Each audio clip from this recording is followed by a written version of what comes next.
안녕하십니까? 잘 지내시죠? 좋은 하루 되십시오.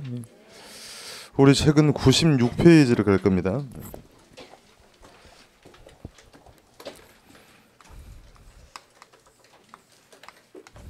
자, 2편으로 넘어왔습니다. 2편의 1장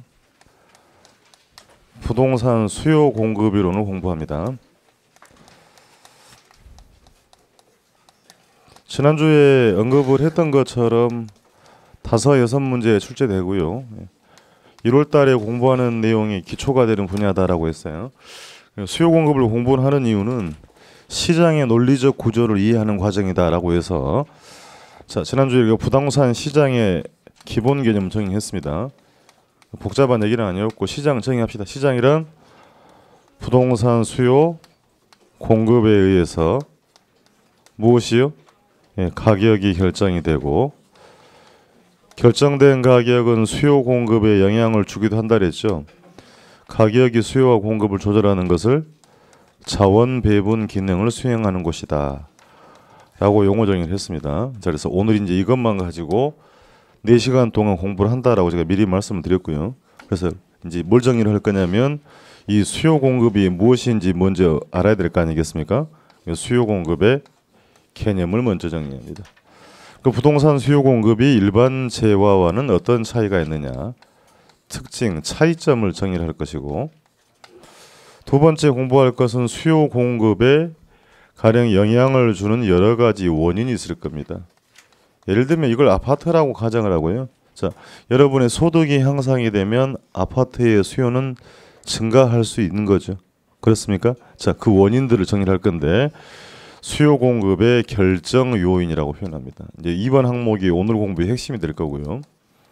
그것을 공부를 해야 되는 이유는 그것에 따라서 수요 공급이 변하고 가격이 결정된다 그랬으니까 세 번째 정리하는 것은 가격과 사고 파는 거래량의 변화를 공부하게 됩니다.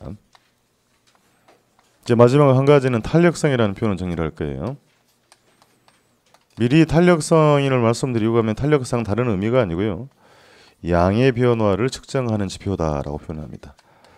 자, 그래서 이 네 가지를 공부를 하고 가고 어디쯤 가는지 잘 좀 지켜볼 필요가 있습니다. 논리적 구조가 계속 전개가 되는 거니까 흐름을 좀 이해를 잘 하실 필요가 있다라고 당부드립니다.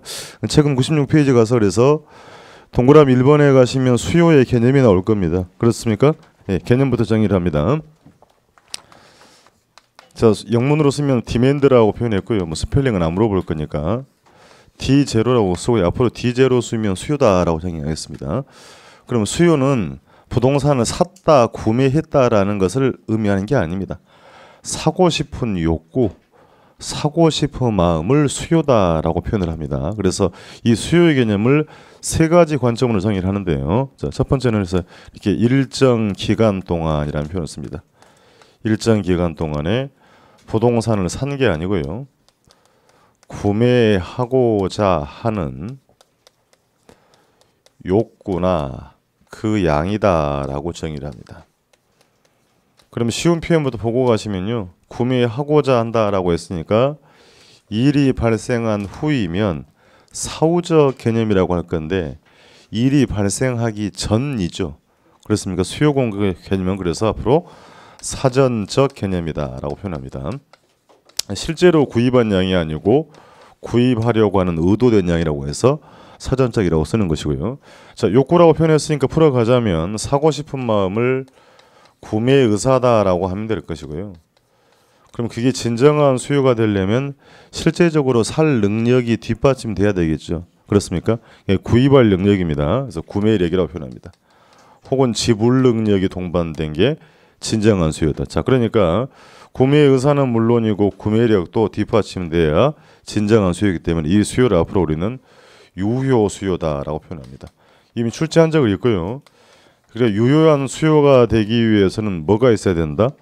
구매력이 뒷받침될 필요가 있겠다는 얘기입니다. 이걸 물어보는 이유가 있죠.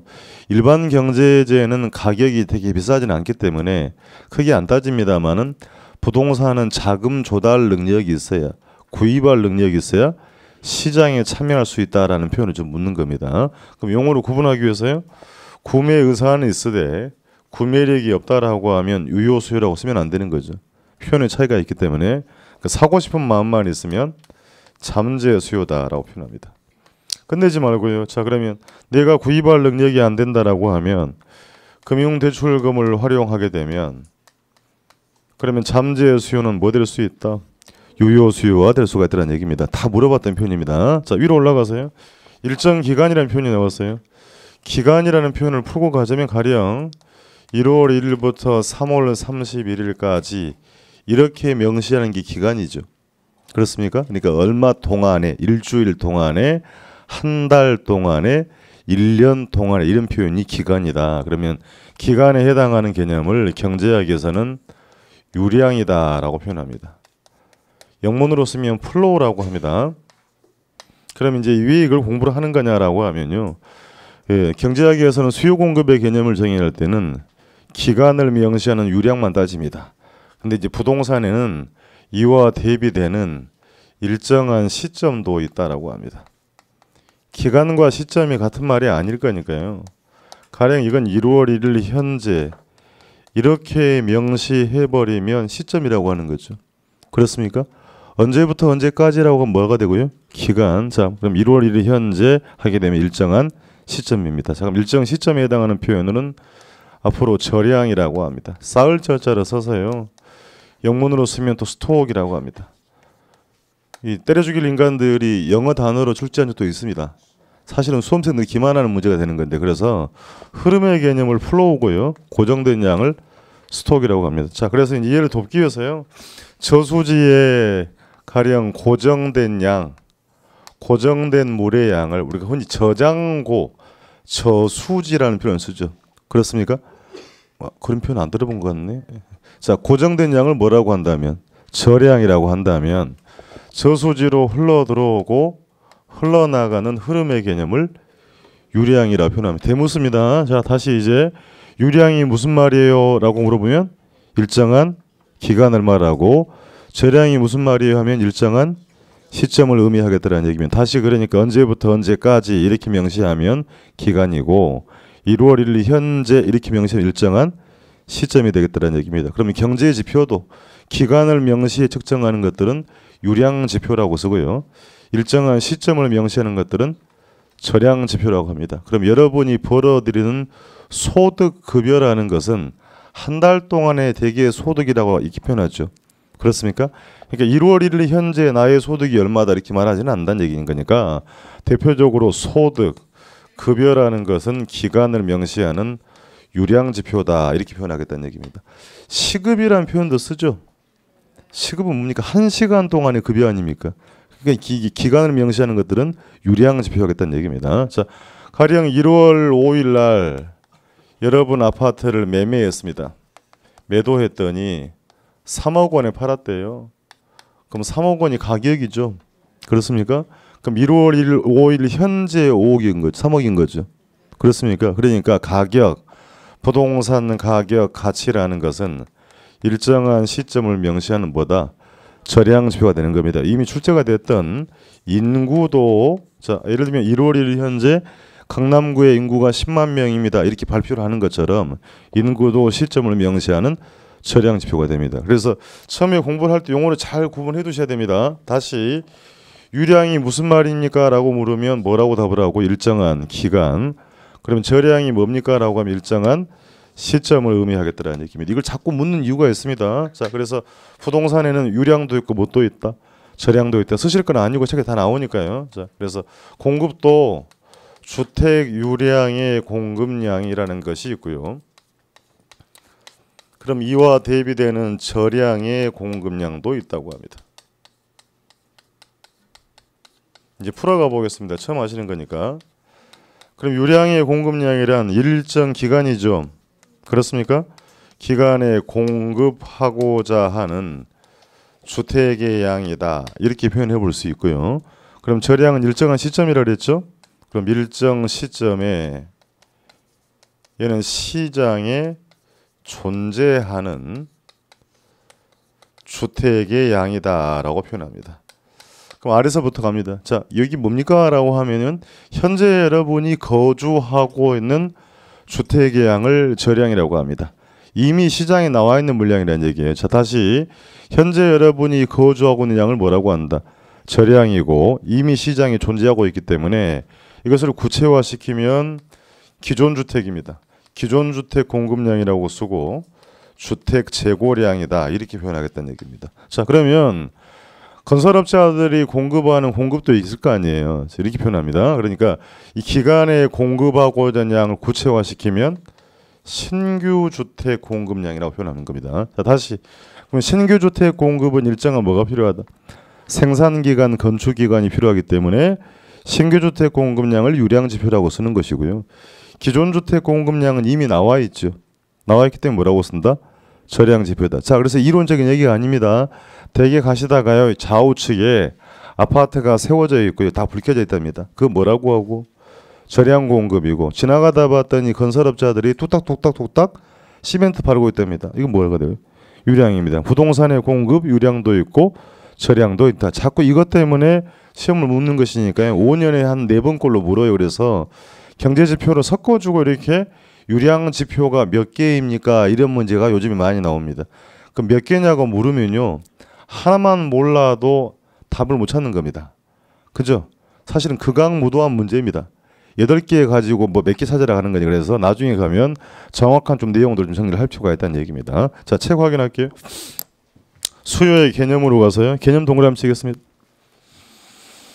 자, 일정 기간 동안에 소비자가 재화나 서비스를 구매하고자 하는 욕구나 양이라고 정의했고요. 이제 그걸 구체화한 게 1, 2, 3번입니다. 1번 수요는 수요자들이 구매하려고 의도된 양이죠. 그렇습니까?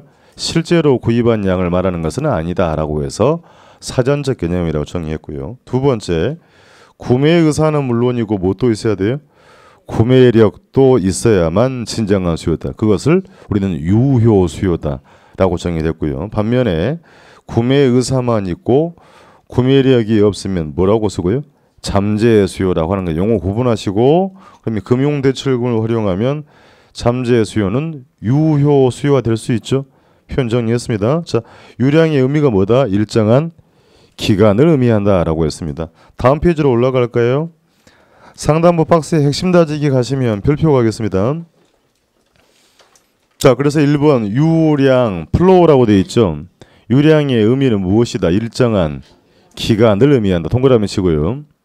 그래서 한 달 동안에 1년 동안에 혹은 1사분기 동안에 이렇게 명시하는 게 기간이다. 그 기간을 명시하는 지표들을 보겠습니다. 그래서 대표적으로 소득급여라는 게 보입니까? 예, 자, 그러니까 전부 같은 맥락이에요. 소득급여, 임대사업자의 임대료 수입, 그렇습니까? 기업의 뭐 단기 순이익, 순영업소 전부 같은 맥락이고요. 연간이 보입니까? 연간 동그라미 쳐볼게요. 연간이 무슨 말이죠? 1년 동안이에요. 그러니까 연간 이자 비용은 유량 지표다. 다음 줄에 가봤더니 주택 거래량도 보이죠. 그렇습니까? 그러니까 1, 4분기가 무슨 말입니까? 1월 1일부터 3월 31일까지 1, 4분기 동안에 강남구의 주택 거래량이 500채입니다. 이렇게 발표를 하는 거 아닌거니까 거래량도 기간을 명시하는 유량 지표에 해당하더라는 얘기입니다. 신규 주택 공급량 동그라미 치고요. 자, 걔를 유량 지표라고 말하는 이유는 뭡니까? 읽어야 됩니다. 신규 주택 공급은 일정한 뭐가 필요하다? 생산 기간, 건축 기간이 필요하기 때문에 그래서 유량 지표라고 합니다. 그러니까 신규와 유량이 동의어가 아닙니다. 다시요. 신규 주택 공급은 일정한 뭐가 필요하기 때문에 생산 기간이 필요하기 때문에 유량 지표다라고 쓰는 것이고요. 2번 갑니다. 저량, 스톡이다라고 표현했고요. 의미는 무엇이다? 일정한 시점이다. 세모로 갑시다. 그럼 시점을 명시하는 거, 그러니까 그 줄에 가면 다시 1월 10일 현재라는 표현이 보입니까? 이렇게 현재라고 명시하면 뭘 의미한다? 저량 개념이 된단 말입니다. 자, 그래서 다음 줄에 부동산 가격 가치가 보이고 중간만큼 인구가 보입니까? 인구 동그라미 쳐두고요. 지금 다 할 건 아니겠습니다만 끝에 가면 기존 주택 공급량이 보이죠. 주택 재고량 이미 시장에 나와 있기 때문에 기존 주택 공급량 혹은 재고량을 저량 지표다 이렇게 표현을 정리하겠습니다. 그렇게 섞어주고 되게 많이 물어요. 그러니까 이제 앞으로 공부의 핵심이 되는 거니까 유량과 저량은 잘 구분해서 정리를 해둘 필요 있겠습니다. 자, 괄호 2번으로 가서 이제요. 괄호 2번에 가시면 수요 함수라고 되어 있죠. 타이틀에 밑줄 할 겁니다. 자, 그럼 수요 함수는 뭡니까? 라고 하면 수학적인 표현인데요. 자, 함수라는 표현은 영문으로 쓰면 펑션이다라고 되어 있습니다. 뭐 스펠링은 뭐 물어볼 건 아니고, 그 요게 또 뭐냐고 묻지는 않나요? 그러면 여기 정의를 합시다. 그래, 함이란 말이 한자 표현이에요. 한자니까 상자라는 표현입니다. 함. 우리 결혼 풍습에 함 사세요라고 있죠. 들어본 적은 있을 겁니다. 요즘엔 거의 안 씁니다만. 자, 그러니까 상자 안에 어떤 보물이 있을까요? 하나씩 끄집어 내보는 것처럼. 그러면 수요는 뭐였던가요? 금방 정했는데 수요란 사고 싶은 욕구, 여기에 영향을 주는 요인을 수학적 표현을 도식한 걸 수요 함수로 한다는 얘기입니다. 사고 싶은 욕구에 영향을 주는 요인들을 수학적으로 표현한 걸 수요 함수를 할 건데, 그래서 복잡하니까요. 그래서 부동산이라고 하면 너무 포괄적이니까 아파트라고 명시하겠습니다. 그러면 아파트 수요 혹은 아파트 수요량에 영향을 주는 원인 요인을 함수화해서 도식화하겠다는 얘기입니다. 그럼 우리 지난주 공부한 걸 정리할 거예요. 자, 지난주 이렇게 공부했어요. 다른 조건이 일정할 경우 다른 건 고려하지 않고 재화의 가격이 상승하면 그 재화의 수요량은 뭐 하게 되고요? 침묵으로도 일관을 하시네. 지난주 선행학습을 했는데 재화의 가격이 상승하면 수요량은 뭐 하게 되고요? 감소하고, 재화의 가격이 하락하면 수요량은 뭐 하더라? 증가하다. 여기서 지금 헤매면 안 된다 그랬습니다. 자, 이게 뭡니까? 라고 하면 가격에 대한 합리적 소비자의 행동이다라고 했어요. 비싸면 안 사죠. 싸면 산다. 투자 수단이 아니고 지금 소비재로 놓고 보는 겁니다. 비싸면 안 사고 싸면 사더라. 자, 이걸 이 현상을 뭐라고 했어요? 학자들이 수요 법칙이다라고 했죠. 그렇습니까? 다 잊어버렸네요. 그럼 가격과 수요량은 무슨 관계다? 반비례 관계다. 음의 관계다라고 이거 지난주에 정리했잖아요. 그러니까 수요량과 가격이 반비례라고 읽는다? 이렇게 읽으면 절대 안 된다고 제가 몇 번 당부를 드렸어요. 가격에 대한 합리적 소비자의 행동인 거니까 가격이 원인이죠. 가격과 수요량이 무슨 관계다? 반비례라고 하는 것이지 수요량과 가격이 반비례다 쓰면 안 됩니다. 그리고 이것을 이제 그림을 그렸던 게 지난주에 수요 곡선이었죠. 그렇습니까? 자, 그럼 잠시 볼 거니까요. 일단 아파트 수요량에 영향을 주는 첫 번째 원인은 뭐다? 가격입니다. 제가 아파트라고 명시했으니까 첫 번째 원인은 아파트 가격입니다. 그럼 이거 말고도요. 자, 강남 지역의 인구 유입이 더 늘어나거나 소득이 향상이 되면 아파트의 수요는 증가될 수 있겠죠. 그렇습니까? 그럼 이것 말고도요. 아파트와 관련되는 대체재 혹은 보완재 가격에 따라서 혹은 금리 수준에 따라서 세금, 가격 상승에 대한 기대감 등등등 수많은 요인이 있다는 얘기입니다. 암기를 하는 게 아닙니다. 자, 이걸 지금 뭐라고 한다는 얘기예요? 수요 함수라고 하는 그게 뭐냐고는 안 모르는 거니까. 그러면 이것들이 아파트 수요에 영향을 주는 원인이죠. 그렇습니까? 원인에 해당하는 걸 앞으로 우리는 독립변수다라고 표현할 거고요. 이것들이 변하면 아파트 수요 영향을 받죠. 영향을 받기 때문에 결과치입니다. 결과에 해당하는 것을 종속변수다라고 합니다. 시험에 독립변수가 뭐냐, 종속변수가 뭐냐가 묻지는 않는 건데요. 개론 공부하는 기본 과정이 표현이 되는 거니까 원인에 해당하는 걸 뭐라고 쓰고 독립변수, 결과를 종속변수라고 씁니다. 제가 읽겠습니다. 그러면 자, 하나는 아파트 가격이죠. 아파트 가격 아니에요. 나머지 너무 많은 걸 나머지 다 묶겠습니다. 묶어서 해당 아파트 가격 이외의 요인이다. 이렇게 묶어버리겠다는 얘기입니다. 이제 읽어볼게요. 자, 아파트 수요에 영향을 주는 요인은 해당 아파트 가격과 해당 아파트 가격 이외의 요인으로 구분해 볼 수 있다. 구분한 이유를 잠시 만나게 됩니다. 책 확인할게요. 동그라미 1번. 수요 함수가 뭡니까? 라고 하면 재화에 대한 수요량과 수요와 그 재화의 수요에 영향을 미치는 요인들과의 관계를 함수 형태로 나타낸 것인데 시험 지문은 아니고요. 동그라미 2번 회색 박스 갑니다. 회색 박스를 읽어내야 됩니다. 부동산 수요량에 영향을 주는 요인은 첫 번째 뭐다? 해당 부동산 가격과 슬러시 구분되어 있지요. 나머지 다 묶어서 뭐라고 읽으신다? 해당 재화 가격 이외의 요인으로 나눠볼 수 있다는 얘기입니다. 넘겨볼게요. 필기하지 마시라는 게 책에 다 있다는 얘기입니다. 넘기시면 그래서 여기서 부동산 수요라는 종속 변수에 끊고 영향을 주는 요인들을 뭐라고 쓴다? 독립 변수라고 썼고 읽었던 것처럼 부동산 수요량에 영향을 미치는 요인은 해당 재화 가격과 딱 끊고요. 해당 재화 가격 이외의 요인으로 구분해 볼 수가 있다는 얘기입니다. 자, 그럼 이제 이 표현을 한번 그래프 한번 그려볼게요. 자, 다시 가격이 상승하면 수요량은 증가 이런 말 쓰면 안 돼요. 소비자를 했으니까 비싸면 산다 안 산다? 안 산다. 싸면 몸이 배야 됩니다. 자, 그래서 지난주에 그래프를 그려봤던 것처럼 총축은 가격, 횡축은 수요량이라고 표기한다 했죠. 바꿔 쓰면 안 됩니다. 원인을 어디 쓴다? 총축에다가요. 자, 가령 주어지는 가격 커피라고 합시다. 커피 가격이 2,000원 할 때 시장 참여자들이 커피를 20개를 구매하고자 한답니다.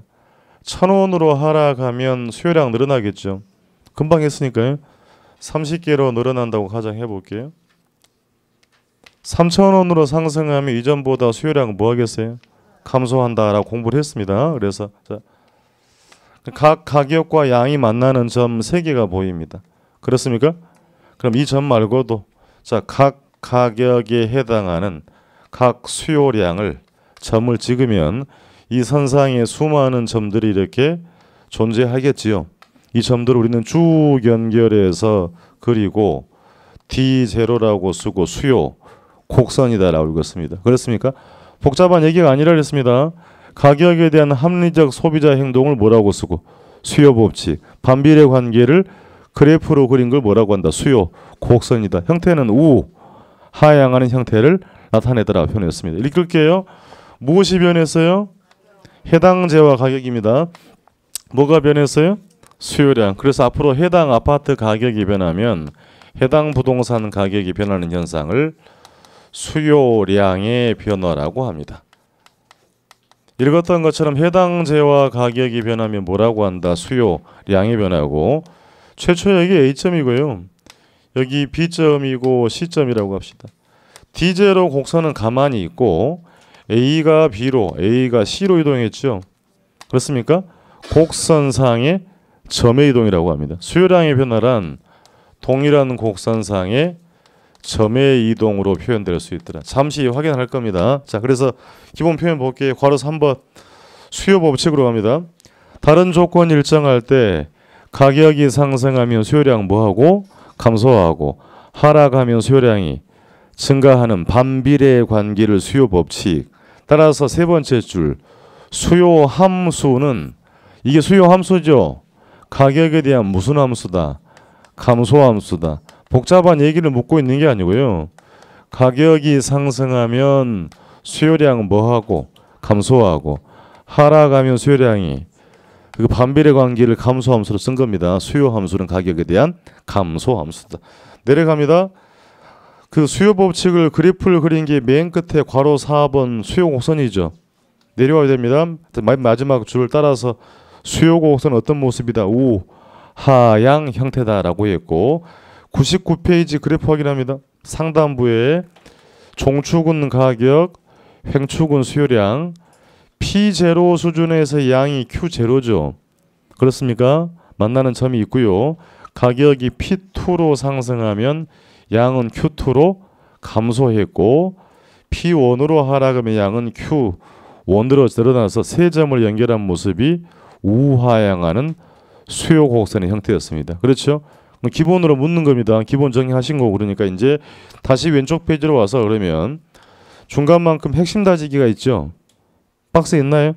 바로 위에 보시면 동그라미 2번 지문입니다. 수요 곡선이 우하향하는 이유는 소득 효과와 무엇 때문이다? 대체 효과 때문이다. 그래서 두 개를 묶어서 박스 안에 가격 효과라고 합니다. 그래서 이 내용을 이제 공부를 하게 됩니다. 여러분이 보고 계신 것처럼 수요 곡선은 우하향하죠. 이 우하향 이유를 두 가지로 설명을 해요. 소득 효과와 대체 효과라고 표현합니다. 두 가지는 비중 있게 묻습니다. 소득 효과부터 갑니다. 소득이란 말이 보입니다. 자, 이제 지금부터 용어 정리할 거예요. 여러분이 한 달 동안에 벌어들이는 소득을 명목소득이라고 합니다. 그러니까 서방이 벌어온, 서방은 남편입니다. 서방이 벌어온 소득은 동일해도 통장의 월급을 뭐라고 한다고? 명목소득이란 말입니다. 그 명목소득은 일정해도 재화의 가격이 하락하면 이전보다 재화의 수요량이 소비량이 늘어날 수 있죠. 그러니까요. 여러분의 월급은 동일해도 휘발유 가격이 리터당 1,300원 되니까 오빠 만땅 채워줘 이렇게 말씀하신 적이 있죠. 그럼 어떻게 된 겁니까? 라고 하면 재화의 가격이 하락했다는 얘기는 수요자의 실질 소득이 향상되고 따라서 구매력도 높아지고 그래서 수요량이 늘어나는 걸 뭐라고 한다? 소득 효과입니다. 이건 생활에 있는 얘기는 다시 여러분의 월급은 같아도 가격이 하락하면 어떻게 돼요? 그 재화의 소비량이 늘어나고 있다. 그러니까 시험장에 물을 때는 이런 표현이 등장합니다. 실질 소득이 향상이 돼서 재화의 수요량이 늘어나는 걸 뭐라고 한다? 소득 효과. 집중해야 됩니다. 자, 임대주택입니다. 임차인의 명목소득은 일정해도 임대료가 하락하면 임차인의 뭐가 늘어난다? 실질 소득이 늘어나고 임대주택의 소비량이 늘어나는 것을 뭐라고 한다? 소득 효과하겠다. 시험은 주관식 아닌 거니까 이 표현만 잘 보시면 되는 겁니다. 대체 효과는 해마다 묻습니다. 지난주에 대체제라는 표현을 정리했죠. 대체제가 뭡니까 그러면? 공부했으니까 두 재화를 바꾸어 쓰더라도 효용이 유사하다고 느끼면 대체 관계라고 정의했습니다. 그렇습니까? 물읍시다. 부동산에는 원칙적으로 대체제가 있다 없다? 공부한 대로 이야기하죠. 없다라고 해야 되죠. 개별성 때문에.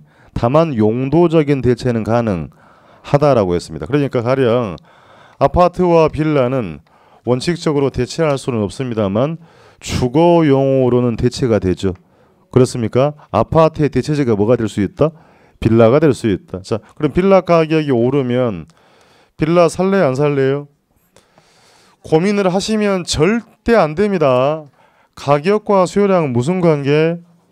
그러니까 이게 몸이 깊숙이 안 배면 고민이 된단 말입니다. 합리적 소비자는 비싸면 안 사고 싸면 산다 그랬잖아요. 빌라 가격이 오르면 빌라는 사요, 안 사요? 빌라의 수요량 감소되죠. 따져볼게요. 아파트 가격 변했어요? 안 변한 건데 요놈이 비싸지는 바람에 상대적으로 하락한 효과가 있죠. 그럼 뭐 사면 되는 겁니까? 그럼 아파트의 수요는 뭐하더라? 증가하다. 따지면 이런 얘기예요. 빌라를 사고 싶었는데 빌라가 비싸지는 바람에 빌라의 소비를 뭘로 대체했다? 아파트로 대체했다는 얘기. 이게 눈치입니다. 그러니까 대체란 말이 나오면 재화가 몇 개 등장한다? 2개 등장하고 한 재화 수요 감소하면 다른 재화 수요는 뭐하고 있다? 증가하고 있다는 얘기입니다. 여기 아파트예요. 자, 빌라 가격이 오르면 빌라의 수요량 뭐하고? 감소하고 아파트의 상대적 가격이 하락한 효과가 있죠. 그럼 아파트의 수요량이 증가하는 걸 뭐라고 한다? 대체 효과더라. 그러니까 시험은 이제 이걸 많이 물어요. 그러니까 기본적으로 여러분이 대체 효과가 나오면 재화가 2개 등장한다. 한 재화 수요 감소하면 다른 재화 수요는 증가한다는 관점이 필요하겠습니다. 박스 보겠습니다. 1번 소득 효과. 두 번째 주로 갑니다. 소비자의 명목 소득은 동일, 일정하여도 재화의 가격이 하락하면 실질 소득이 향상이 되지요. 동그라미 치시고 그래서 종전보다 더 많은 양의 재화를 구입할 수가 있다는 얘기입니다. 이처럼 실질 소득이 증가함에 따라서 구매력이 향상이 되어서 수요량이 늘어나는 것을 소득 효과라고 썼고 대체 효과는 별표 가시고 자 대체 관계에는 재화의 가격이 상승하면 괄호는 묶어져 있죠. 그럼 이 재화의 수요량은 뭐하고? 감소하고 그럼 해당 재화의 상대적 가격이 하락한 효과가 있으므로 다음 줄 그 재화의 수요량이 뭐하고 있다? 늘어나는 현상이다. 이 시험장에는 이 지문이 다 안 나옵니다. 다시 갈 거예요. 첫 번째 줄. 대체 관계에 있는 재화의 가격이 상승하면, 그것만 밑줄 하세요. 밑줄 하시고 세 번째 줄로 가서 해당 재화의 수요량이 늘어나는 현상 밑줄 하시고, 시험장에 이 두 지문만 나옵니다. 그 지문 해석하셔야 돼. 대체 관계에 있는 재화의 가격이 상승하면 이 재화의 수요량은 뭐하고 감소하는 대신에 다른 재화 수요량은 뭐하고 있다? 늘어나는 것을 대체 효과가 되겠다는 얘기입니다. 왜 정리했나요? 지금 이거 지금 수요량의 변화 정리하다 보니까 우하향하면서 이유를 두 가지로 쓰고 있더라는 얘기입니다. 뭐 이게 묶어서 가격 효과라고 합니다만 그렇게 물은 적은 없는 건데 차후에 많이 나오기 때문에 정리를 잘 해야 되겠습니다. 자, 그러면 이제 99페이지 가서요. 99페이지 가면 괄호 5번에 가면 타이틀이 수요량의 변화와 수요의 변화라고 되어 있죠. 타이틀을 밑줄 하시고요. 그러니까 수요량의 변화와 수요의 변화는 동일한 표현이 아니기 때문에 구분하시라는 얘기입니다. 자, 그래서 이미 여러분은 수요량의 변화는 했습니다. 칠판 볼까요? 원인이 뭐다? 딱 하나에 해당 재화 가격이 변하면 수요량의 변화, 곡선상의 점의 이동입니다. 그러면 해당 재화 가격이 아닌 나머지 것들 이외의 요인 따른 수요량의 변화를 앞으로 우리는 수요의 변화라고 표현합니다. 그러니까 원인의 차이가 있기 때문에 구분을 하기 위해서 해당 재화 가격이 변하면 뭐라고 읽고 수요량이 변화, 인구, 소득 등등의 요인으로 양이 변하면 뭐라고 한다? 수요의. 이제 이걸 정리하겠다는 얘기입니다. 또 그래프 그릴게요. 종축은 가격, 횡축은 수요량이라고 그랬죠. 정리를 했던 방식으로 2,000원 수준에서 20개를 구매하고자 한다. 1,000원 하락하면 양은 늘어나죠. 30개라고 하고요. 3,000원 상승하면 이전보다 수요량은 감소한다라고 해서, 자, 이거 세 개 연결해서 최초의 수요 곡선을 이와 같이 그렸습니다. 그렇습니까? 이게 잘 들어야 됩니다. 지금부터는. 자, 3,000원에서 몇 개를 10개를 사고 싶었는데 아파트라고 가정하겠습니다. 그러면 강남 지역의 인구 유입이 늘어나면 아파트 수요량은 이전보다 더 많이 늘어날 수 있죠. 여기보다 여기가 양이 많죠. 횡축이 양이잖아요. 가격 변했어 안 변했어요? 가격은 동일해도 양이 더 늘어날 수도 있다. 뭐 때문인데? 인구 유입 때문에. 다시 2,000원에서 몇 개를 사고 싶었는데 20개. 아파트를 가정했어요. 소득이 향상이 되면 동일 가격에서 수요량이 더 늘어날 수 있죠. 이전보다 이점 양이 더 많죠. 이유는 뭔데요? 소득의 증가로. 자, 1,000원에서 몇 개를 30개를 사고 싶었으나 앞으로 가격 상승에 대한 기대감이 있다면, 아파트 가격이 오를 거란 기대감이 있다면 이전보다 수요량은 더 늘어날 수 있죠. 그렇습니까? 그럼 이걸 괜히 한 게 아니에요. 여기서 수많은 점들을 연결했던 것처럼 결국 이 선상에 수많은 점들이 이렇게 존재하겠죠. 이 점들을 우리 쭉 연결해서 T1이라고 쓰고, 그럼 어떻게 된 겁니까? 라고 하면 곡선 자체가 이동을 했죠. 그렇습니까? 이것을 뭐라고 읽는다? 수요의 변화다. 그러니까 수요의 변화는 해당 재화 가격 이외의 요인 변화로 수요 곡선 자체가 이동하는 현상이라고 합니다. 잘 구분해야 되고, 그러면 이제 우측으로 갔으니까요. 우측 간 건 가격의 양이에요. 여기 0이고 여기 양이라 그랬잖아요. 그럼 양 증가 감소라고 할 거니까 D1에 간 건 수요에 뭐라고 한다? 증가다라고 하는 겁니다. 자, 그럼 왼쪽 가는 경우 있다는 얘기예요. 3,000원에서 몇 개를 10개를 사고 싶었으나 이자율이 상승하면 아파트라 가정하고 아파트의 수요량은 뭐 할 것이다? 감소한다. 이전보다 이점이 양이 더 적지요. 그렇습니까? 이유가 뭔데요? 금리의 인상으로 수요가 뭐 할 수 있다? 감소할 수 있다. 2,000원에서 몇 개를 20개를 사고 싶었으나 해당 아파트의 주거 환경이 나빠지면 이전보다 수요량은 줄어들 수 있죠. 그렇습니까? 가격 변했나요? 동일 가격이어도 다른 이유 때문에 수요량이 뭐 할 수 있다? 감소할 수 있다. 그러니까 똑같아요. 역시 같은 선상에 수많은 전자점이 있을 것이고 이거 모두 연결해서 우리 D2라고 쓰고 이제 어떻게 된 겁니까? 왼쪽 같죠? 왼쪽 하는 거 뭐라고 한다? 수요의 감소다. 암기를 하는 게 아니고요. 그래프를 해석을 해야 됩니다. 가격은 상승 하락이라고 하죠. 양은 증가 감소니까 우측 가면 수요의 증가, 좌측 가면 수요의 감소다. 확인할 겁니다. 자, 그러면 다시 여기는 모두 가격이 동일 가격이죠. 같은 가격 아니에요. 같은 가격이어도 분명한 것은 좌우로 이렇게 양의 변화가 있지요. 양 변했잖아요. 양은 변했습니다만 그걸 수요량의 변화라고 하지 않습니다. 원인의 차이가 있기 때문에 얘는 뭐라고 한다? 수요의 변화. 해볼게요. 자, 소득 수준의 변화로 동일 가격 수준에서 수요량이 변화하는 현상을 부동산 수요량의 변화라고 한다. 이렇게 하시면 절대 안 됩니다. 수요의 변화다는 얘기입니다. 그러니까 여러분이 기본 정의를 할 게 수요량의 변화와 수요의 변화는 같은 말 아니죠. 구분을 꼭 해둘 필요가 있다라고 당부를 드리는 겁니다. 그러니까 이제 이 내용들을 지문으로 묻기도 하고 이렇게 그림을 주고 우측 가는 이유가 뭡니까? 좌측 가는 게 뭐냐라고 묻는단 말입니다. 그럼 시험에 묻는 거 이거 말고도 굉장히 많은 거니까 기본 표현 정의를 잘해야 되겠다는 얘기입니다. 책 확인합니다. 동그라미 1번 수요량의 변화. 기억 다른 조건 일정할 때 원인은 딱 하나 해당 재화 가격이죠. 그렇습니까? 그것이 변함에 따라서 곡선상에서 수요량이 변하는 것이고 곡선상이 무슨 이동이다? 점의 이동 동그라미 치고요. 다시 정리하면 이은 해당 재화 수요량 변화에 영향을 주는 요인은 딱 하나 해당 재화의 가격입니다. 그래프 확인할게요. 2만 원에서 몇 개를 20개를 몇 개를 이제 처음에 A점이죠. 그럼 만 원, 3만 원 상승하면 양은 몇 개로 만나는 점 B점.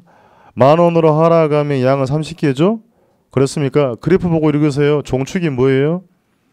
해당 재화 가격, 횡축은 수요량의 변화, 동일한 곡선상의 점의 이동으로 표현된단 말입니다.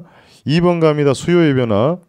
수요의 변화는 해당 재화 가격 이외에 다른 요인의 변화죠.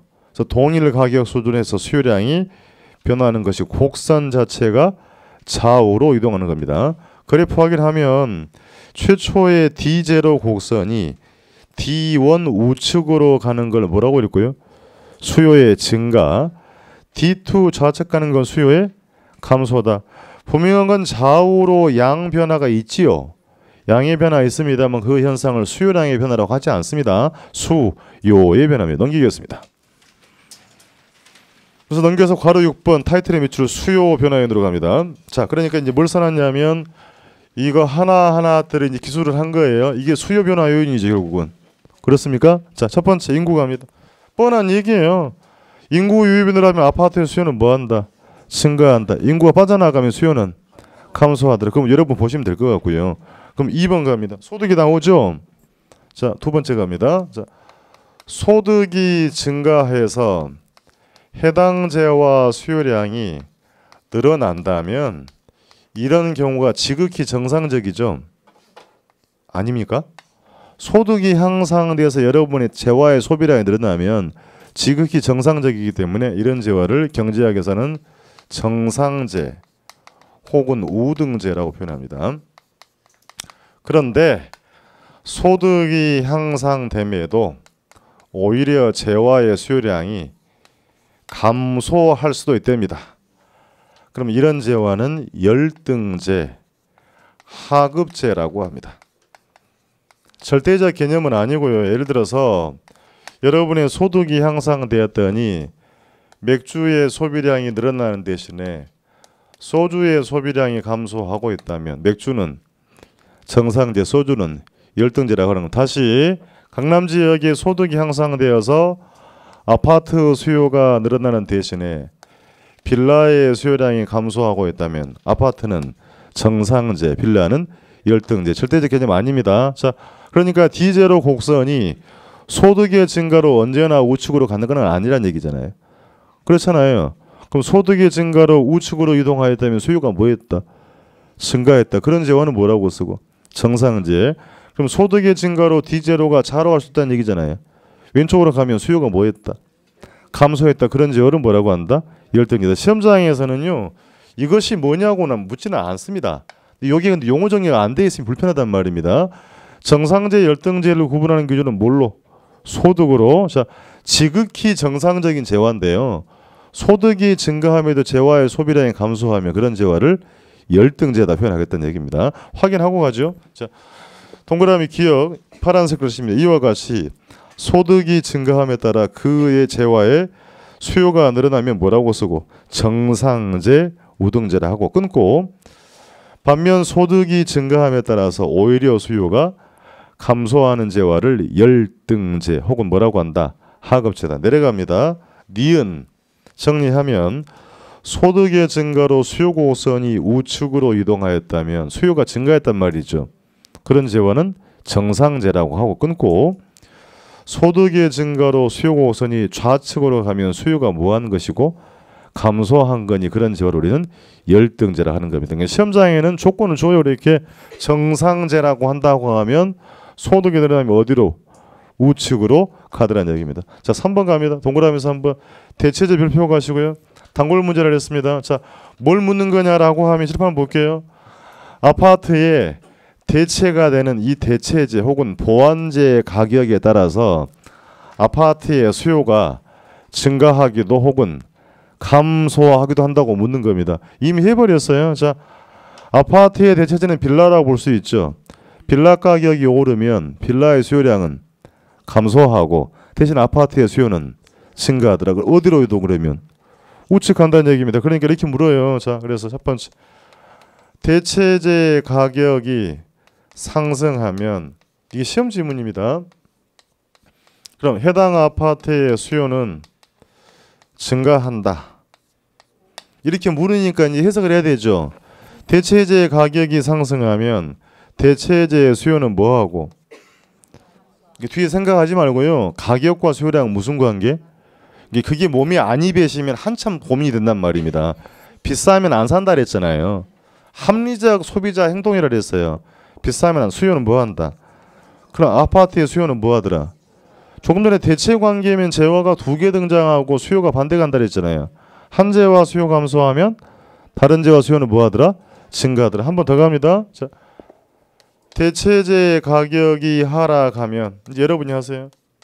대체제부터 대체제의 수요는 그렇죠. 수요는 증가되고 그럼 해당 아파트의 수요는 어떻게 되겠어요? 해당 아파트의 수요는 감소하니 어디로 이동? 좌측으로 이동하다는 얘기입니다. 이 복잡한 논리가 아니에요. 그러니까 합리적 소비자는 두 재화의 효용이 유사하다면 가격이 싼 걸 선택해야 되죠. 그럼 같은 가격이면 효용이 높은 걸 선택한 얘기 되는 거니까 아파트의 대체제 가격이 오르면 그 대체제의 수요는 감소하고 해당 아파트의 수요는 증가하니까 어디로 이동? 우측으로 이동. 그럼 아파트의 대체제 가격이 하락하면 대체제 사면 되는 거죠. 대체제의 수요는 증가하고 해당 아파트 수요가 감소하니 어디로? 좌측으로 하더라는 얘기입니다. 확인하고 갑니다. 기억 볼게요. 그래서 자주 묻습니다. 아파트와 빌라가 대체 관계라고 하고 빌라 가격이 상승하면 수요 법칙에 따라서 빌라의 수요량은 당근 감소하죠. 당연히 감소하고 다음 줄 아파트의 상대적 가격이 하락한 효과가 있으므로 아파트의 수요량은 뭐한다? 늘어나고 있다. 풀어놨고요. 니은 보겠습니다. 니은 가서요. 두 재화가 대체 관계에 있다면 X제의 가격이 상승하면 X제의 수요량은 당근 감소. 그렇죠? 대신 끊고 Y제의 수요는 증가되죠. 증가되니까 Y제 수요가 어디로 이동? 우측으로 이동하더라는 얘기입니다. D급 별표. 이게 시험 지문이에요. 아파트의 대체제 가격이 상승하면 괄호 안에 대체제의 수요는 뭐하게 되고? 감소하고 끊고 그러면 해당 아파트의 수요는 증가해서 우측으로 간단 말입니다. 넘기지 말고요. 다시 정리할게요. 바꿔 써보겠습니다. 지우지 말고. 그럼 아파트의 대체제 가격이 하락하면 뭐라고 하셔야 돼? 대체제의 수요는 증가하고 해당 아파트 수요는 감소하더라는 얘기입니다. 자, 올라가서 이제 보완제로 갑니다. 자, 보완제는 또 뭡니까? 라고 하면 여기 또 뭐냐고 묻지는 않습니다만 협동제라고 합니다. 원칙적으로 부동산에는 없습니다. 근데 있다라고 놓고 묻는 거예요. 자, 그러니까 어느 한 재화만 쓰는 것보다 두 재화를 함께 소비할 때 소비자의 주관적인 만족, 효용이 높아진다고 느끼면 두 재화를 보완제, 협동제라고 표현합니다. 자, 그러니까 흔히 블랙커피만 드시는 것보다 설탕을 타서 마시면 나 매우 행복해 라고 느끼면 두 재화를 보완관계라고 하는 겁니다. 저는 블랙만 마셔야 하지 말고요.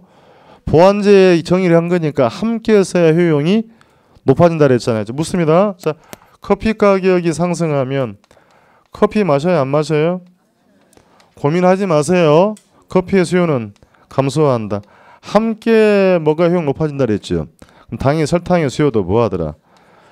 이렇게 쉽단 말입니다. 개론이 그러니까. 자, 제일 쉬운 게 개론이에요. 그러니까 자, 대체제하고 보완제가 결과물이 동일하게 나올 거라면 시험에 물을 리가 없는 거죠.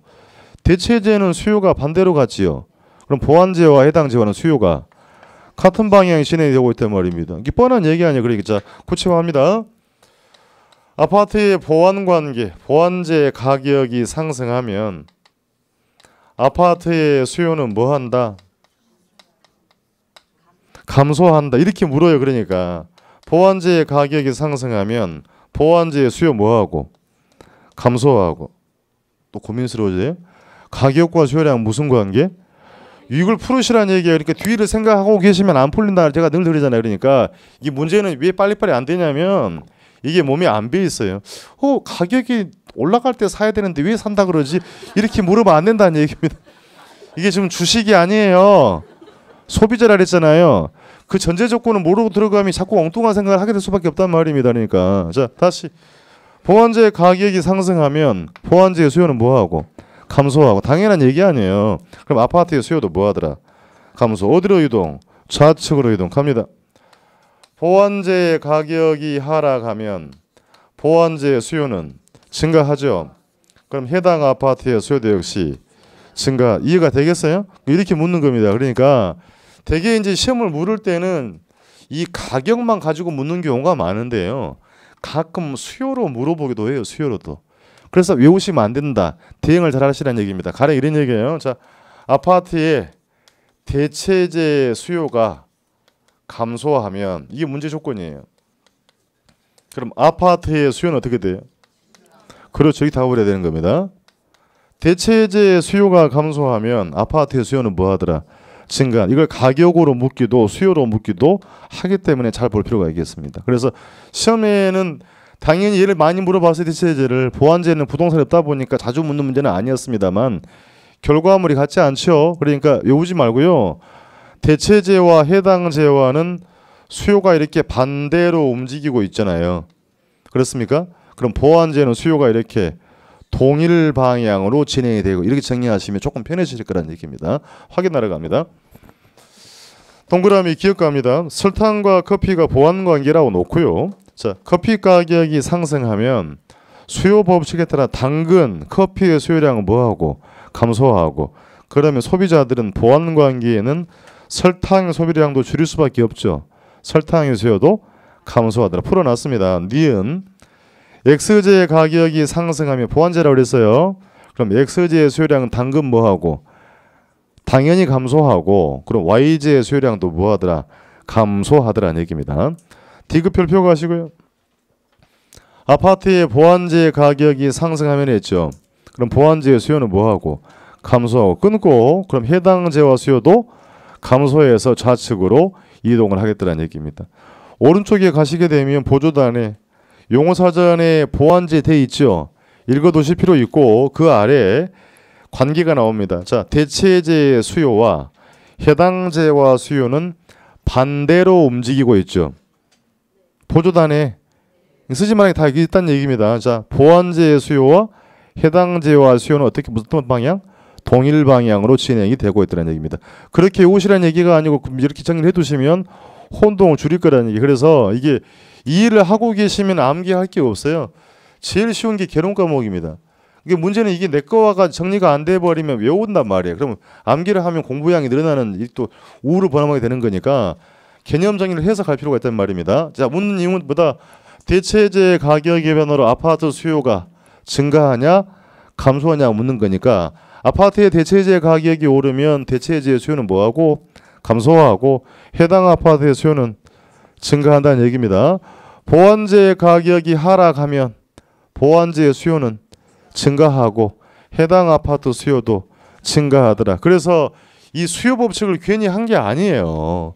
합리적 소비자 행동이라 했으니 몸이 딱 배워서 정리를 하도록 필요했다는 얘기입니다. 자, 그대로 두고요. 쉬었다 진행하겠습니다.